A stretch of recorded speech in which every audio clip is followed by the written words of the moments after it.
आम आदमी party, Bharatiya Janata party और कांग्रेस के बीच तगड़ा मुकाबला चल रहा है। हर पार्टी अपने प्रत्याशियों को जिताने के लिए पूरी ताकत लगा रही है। नमस्कार दोस्तों, स्वागत है आपका हमारे चैनल आरंभ न्यूज में, जहां हम आपके लिए लेकर आते हैं दुनिया की सबसे ताजा तरीन और महत्वपूर्ण खबरों को।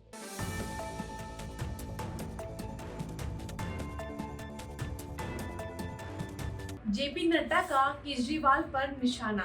बीजेपी के राष्ट्रीय अध्यक्ष जेपी नड्डा ने आम आदमी पार्टी और अरविंद केजरीवाल पर तीखा हमला करते हुए कहा कि केजरीवाल झूठ बोलने वाले व्यक्ति हैं जो जमानत पर बाहर हैं। उन्होंने आपको भ्रष्टाचार में लिप्त बताया और दावा किया कि पार्टी के कई नेता जेल जा चुके हैं।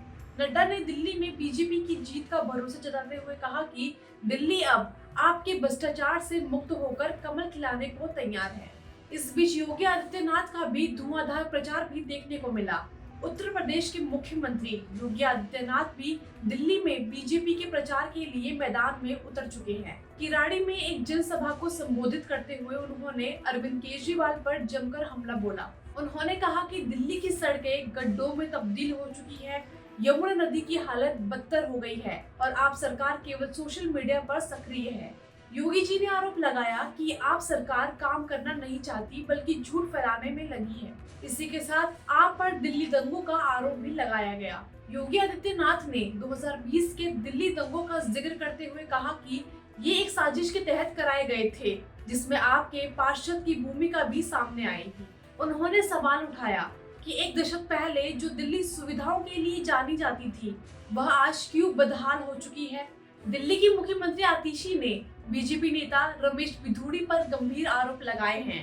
उन्होंने अपनी चिट्ठी में कहा कि बिधूड़ी और उनके गुंडे कालकाजी में डर का माहौल बना रहे हैं। आप कार्यकर्ताओं को गलत बयान देने पर मजबूर किया जा रहा है। आतिशी ने SHO गोविंदपुरी, धर्मवीर और अन्य अधिकारियों के ट्रांसफर की मांग की है। सफाई और पानी पर केजरीवाल सरकार को घेरा गया है। कांग्रेस ने अरविंद केजरीवाल पर निशाना साधते हुए कहा कि उन्होंने दिल्ली को साफ पानी देने का वादा किया था, लेकिन आज लोग गंदा पानी पीने पर मजबूर हैं। कांग्रेस ने तंज कसते हुए कहा कि जब आप प्रत्याशी वोट मांगने आए तो उन्हें नल का पानी जरूर पिलाएं। बीजेपी के पूर्व नेता चौधरी विजयपाल सिंह ने आम आदमी पार्टी का दामन थाम लिया है। उनके साथ कई अन्य नेता भी आप में शामिल हो गए हैं। मनीष सिसोदिया ने इसे बीजेपी की हार बताया और कहा कि दिल्ली की जनता अब बदलाव चाहती है। आपको बता दें, दिल्ली पुलिस ने शाहदरा इलाके में एक कार में 23 लाख रुपए नकद बरामद किए हैं। दिल्ली पुलिस का कहना है कि इतनी बड़ी रकम दिल्ली चुनावी प्रतिक्रियाओं को प्रभावित करने के लिए इस्तेमाल की जा सकती है। मामला अब आयकर विभाग को सौंप दिया गया है। AIMIM प्रमुख असुद्दीन ओवैसी ने दिल्ली चुनाव में अपनी पार्टी के उम्मीदवारों के लिए प्रचार शुरू कर दिया है। ओखला में एक पद यात्रा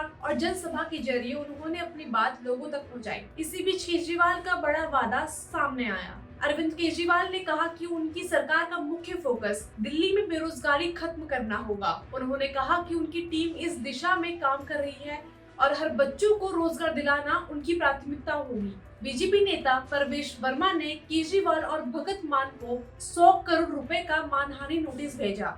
उन्होंने आरोप लगाया कि उनके बयान को तोड़ मरोड़ कर पेश किया गया है। वर्मा ने कहा कि अगर माफी नहीं मांगी तो कानूनी कार्रवाई की जाएगी। दिल्ली चुनाव में त्रिकोणीय मुकाबला देखने को मिल रहा है। दिल्ली चुनाव अब पूरी तरीके से दिलचस्प बन चुका है। तीनों पार्टी अपनी अपनी जीत के लिए जी जान लगा रही है। 5 फरवरी को मतदान होगा और 8 फरवरी को नतीजे आएंगे। दिल्ली की जनता के लिए ये चुनाव महत्वपूर्ण है, क्योंकि हर पार्टी बड़े बड़े वादे कर रही है। अब देखना यह है कि किस पार्टी को जनता का साथ मिल रहा है और दिल्ली का भविष्य किसके हाथों में जाता है। आपको ये वीडियो कैसी लगी, अपनी राय कमेंट बॉक्स में जरूर दें और हमारे चैनल को जरूर सब्सक्राइब करें और लाइक करना ना भूलें। धन्यवाद।